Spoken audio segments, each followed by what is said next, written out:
Hi friends, welcome to my channel.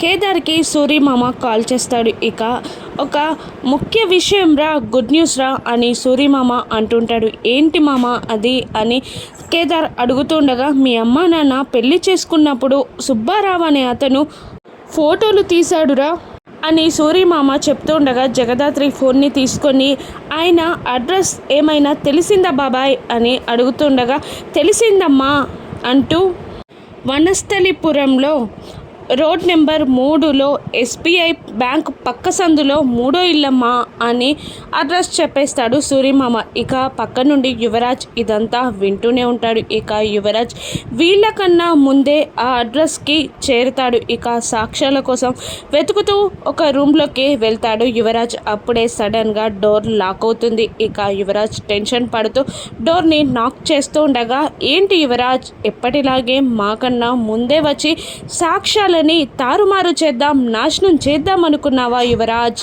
అని జగదాత్రి అంటుండగా Yuvraj shock అవుతూ ఉంటాడు. ఇక కేదార్, ఈసారి నీకు ఆ అవకాశం లేదు, ఈసారి మేము సాక్ష్యాలు సాధించే వరకు ఇక్కడే ఉండు యువరాజ్ అని కేదార్ అంటూ ఉంటాడు. ఇక మళ్ళీ జగదాత్రి ఇలా అంటూ ఉంటుంది, మామయ్యకి కావలసిన సాక్ష్యాధారాలు ఆయన స్టడీ రూమ్లో ఆయన టేబుల్ మీద పెట్టే వరకు నువ్వు ఇక్కడే ఉంటావు యువరాజ్, కావాలంటే కాసుకో, బయటికి రావడానికి ఆ సాక్ష్యాధారాలని మాయం చేయడానికి ట్రై చేయి యువరాజ్ అని యువరాజ్కి సవాలు విసిరి, ఇక ఆ సాక్ష్యాధారాలని కట్టుకోవడానికి వాటిని సుధాకర్కి ఇవ్వడానికి కేదార్ జగదాత్రి వెళ్తారు. ఇక యువరాజ్ ఏం చేయనున్నాడు, ఈసారి యువరాజ్ సక్సెస్ అవుతాడా, జగదాత్రి కేదార్లు సక్సెస్ అవుతారా, రాను ఎపిసోడ్స్లో చూద్దాం. Thank you for watching.